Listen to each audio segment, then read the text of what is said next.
this hill. It's about 1400 feet and about 5.5 miles yet.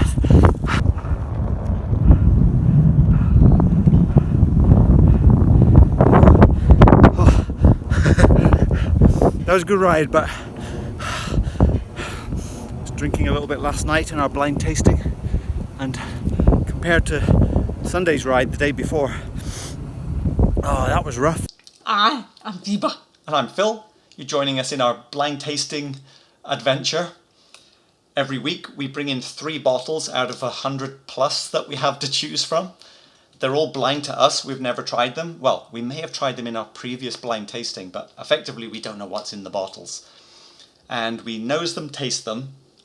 We work out which ones we like, and the one that we like the least is the one that we reveal each episode. The 2 that we like the most stay on, and we'll continue to do battle next week. Oh yeah, and as one bottle becomes available after we reveal it, that means that we get to put a new whiskey into the mix, because we've actually got more whiskey than we have blind tasting bottles, and I ordered 96. Turned out it wasn't enough. So, a new bottle going in is, I've got to be careful with this box. It's the worst box ever, because when you lift it up, the lid comes straight off. Check them. Oops. This one is a Gordon and MacPhail version of Le Jague. It's an 18-year-old. It's only 40s. Oh no, this is 46 ABV. I thought it was 43, and it only cost us $87 from K&L in one of their clear outs.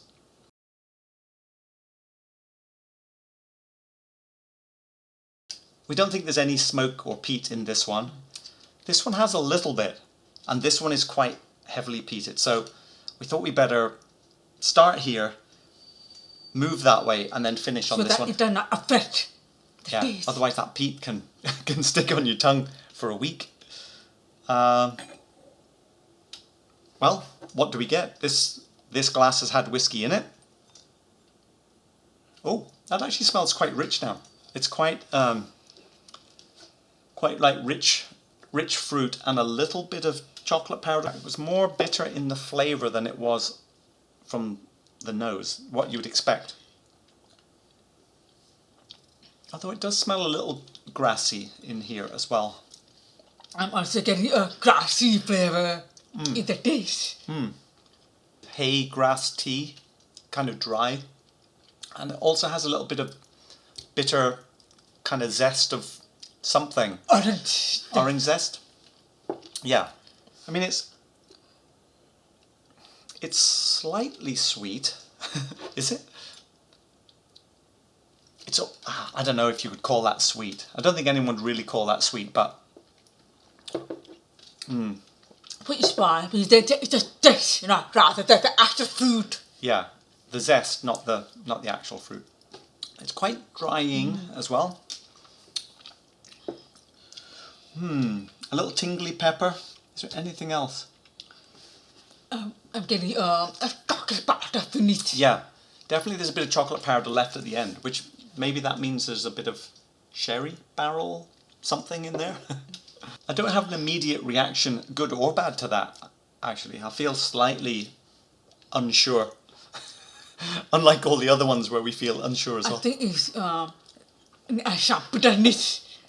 That is putting me off.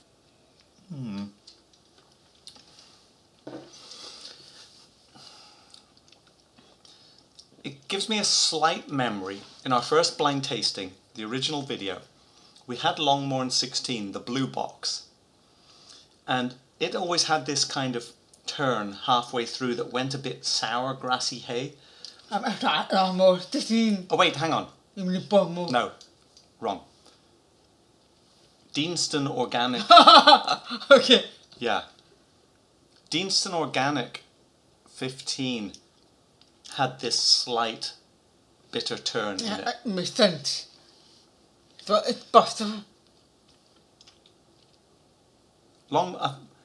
What did Longmorn have? I think Longmorn just went peppery. But never thought Longmorn. No, 16 in the original 24. No, but not thought Longmorn. The blue box Longmorn, not the green one. Oh, okay, I forgot. I bought a green one at the auction. But we don't have it yet. Everybody the bandits. No, it's still in Scotland.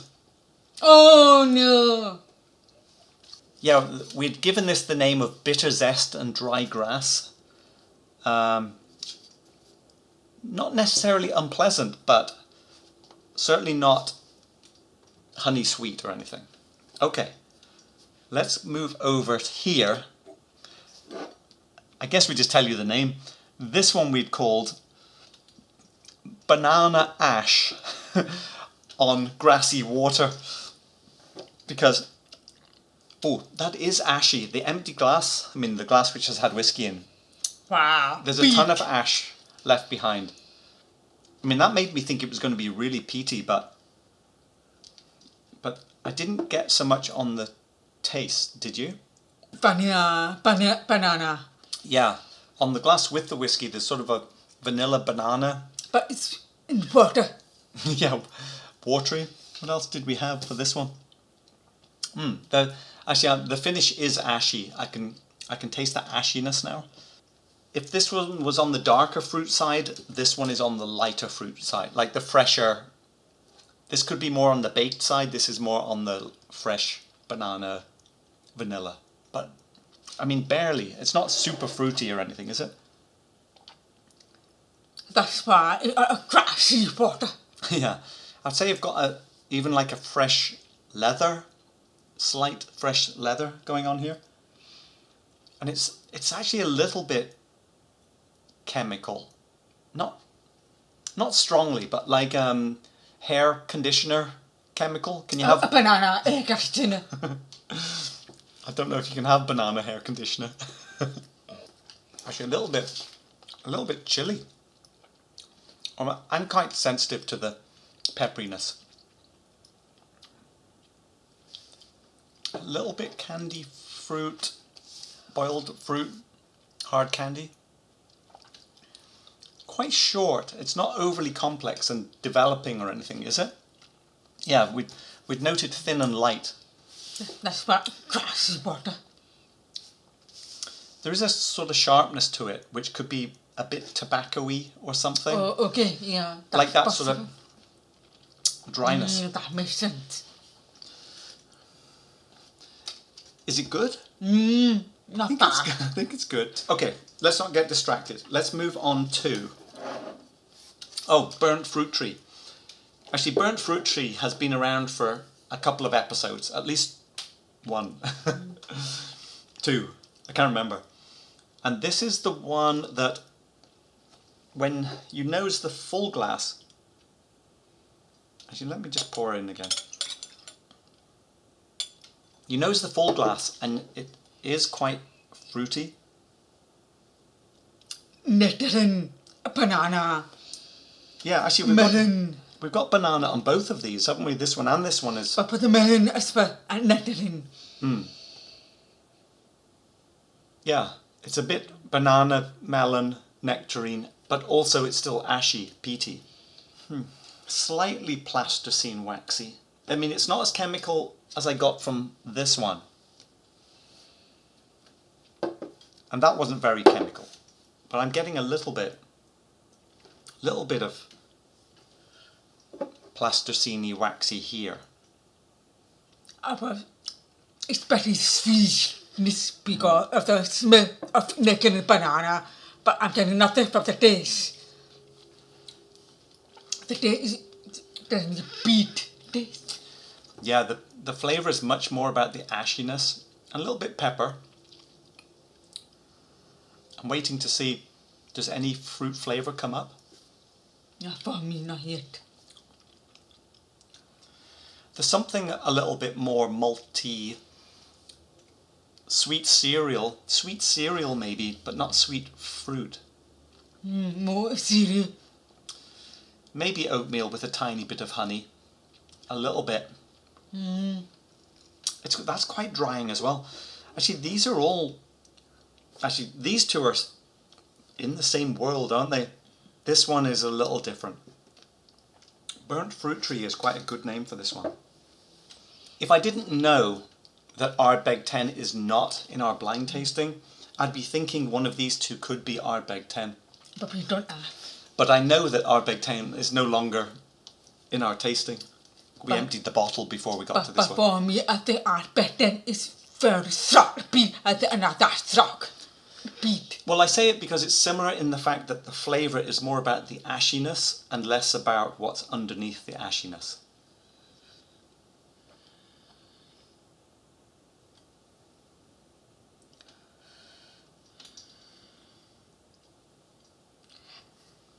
Come on, this has the least consequence, remember, Okay. because this just means it goes on to next week. So this is like delaying your decision. Okay.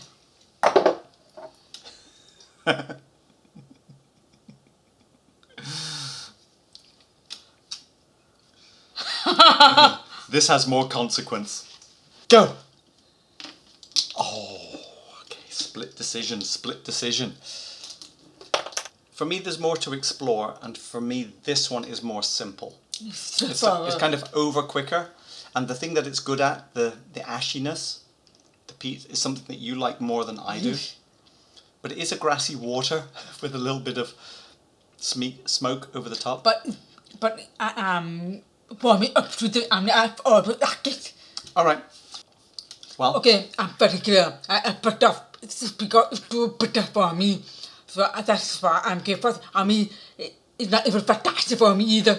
But if there's two, I prefer this. So that means we are in a stalemate. Okay. Because I'm still here. Fine. Okay, fine. Good. Not that. And peat. are you still here? That's me. Yes. Well, when you look at that, it makes me think, we'll reveal this one instead. I never thought of that. Because why don't we leave that for another week and see if we get to understand? More suffering. And instead, we'll reveal the one that we like this week. Okay, good idea. We've been tasting it a little bit more just to get ready for the reveal guesses. And I think I like it a bit more now.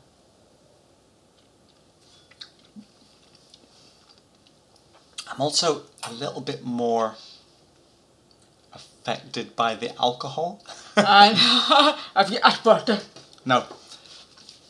I find that the more you taste something, the more you like it. So we decided, because this is a heavily peated, it's something that we can identify.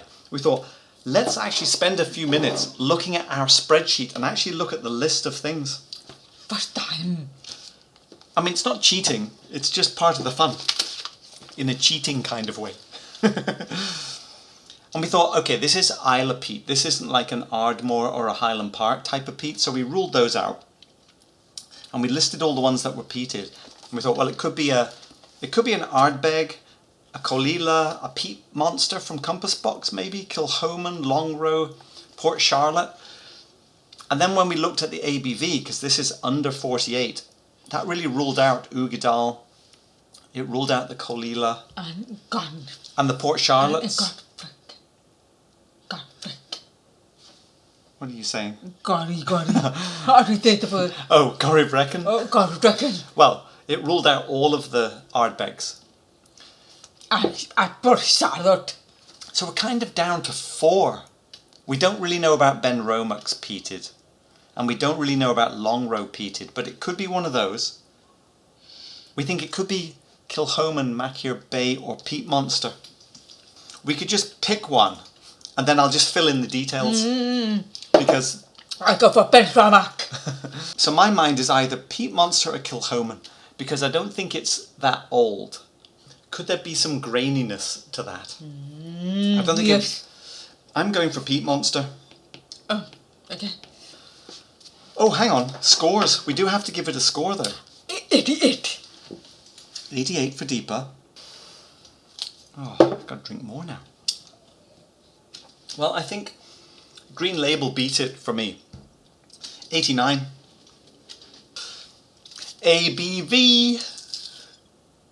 Oh, what's that? 46. Oh, damn it. We don't know what they are. Because we haven't filled in the details, have we? But I thought we've got straight. Yeah, the but product. they know what they are because I've put the graphics up, but we don't know what they are. Hold on, let's get the numbers. Age. Oh, Okay. No age statement. But the Hey, we're both winning. The thing is, they already know if we've oh, won. I see. It's so painful. It's very sad. Who's on Deepa's side and who's on my side? Price. Is it 50 or is it 90? It is... Oh no!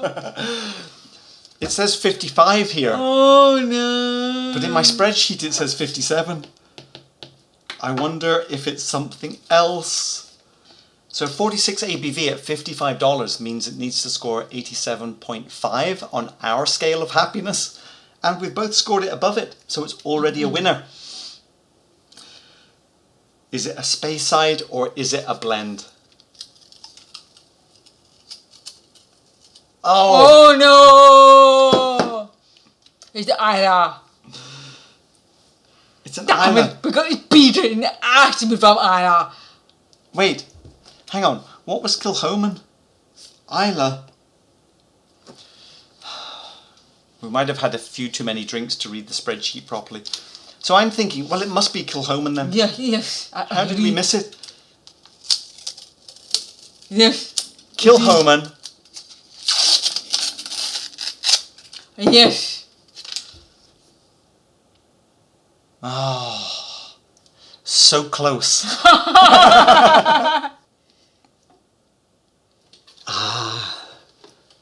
Our first Kilchoman. I was just watching some YouTube videos from way back, but when they were first setting it up. So this is Kilchoman Machir Bay, 46% ABV. We picked this one up in Costco Wow. and it was only $55. And I think it has performed perfectly well. I think it's funny that I gave it 89 and you gave it 88, but Deepa's the one who likes the peat. I think that just confirms that you're a mean scorer. Mean. But I'm looking forward to the other Kilchomans because we have bought the Lochgorm, and actually we have two versions of the 100% Islay. Which one? 100% Islay Oh, and Lochgorm, the sherried version. So I'm quite excited about getting to those. Although I don't think they're... I didn't back this. No, they're still in the queue. Kilchoman, like we know it's a small distillery where everything's kind of hand done. It's more like on the craft end of things, isn't it? I think. And everything is local barley, which is what you liked about this one. How do you think we did on our analysis? I think we did pretty good, didn't we, this time? We called it Burnt Fruit Tree, and we never thought it was particularly old. But there are some good flavours in there. And I think we probably should have gone to the spreadsheet later. We probably should have made our guesses and then gone to the spreadsheet.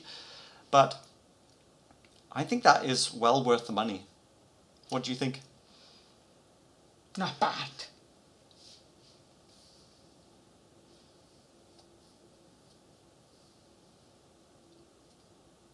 It's okay for me.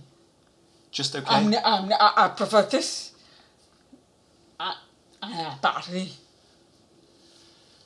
What about comparing it to something else? Because now we have to work out where do we put this on the shelf. Technically we scored this an 88 and an 89, which would make it 88.5, which, let's see. But it's over.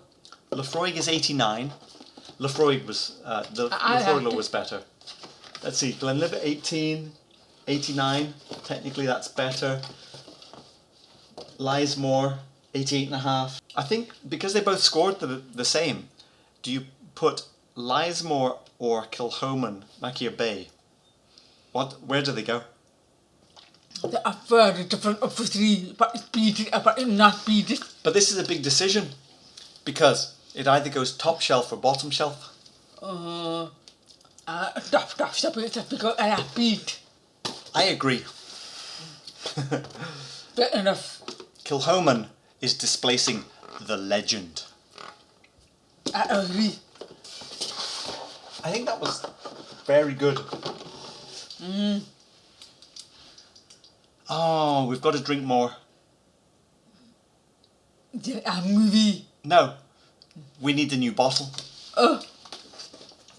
Oh yeah, I forgot. New bottle.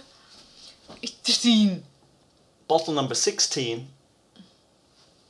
A new adventure begins. Let's have a close-up pour this time.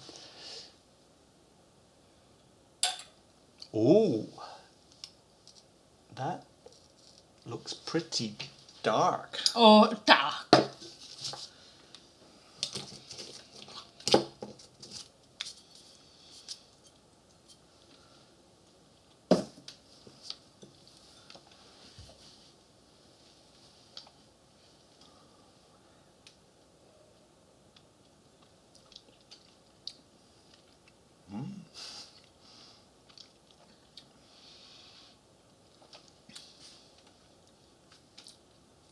You know, I just happen to have a red breast here for comparison.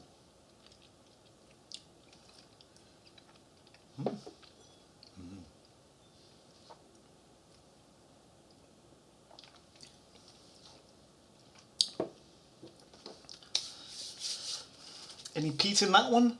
Nope. Just tidying up after the tasting, and I have to say I'm a little bit wobbly. I'm going to watch a movie.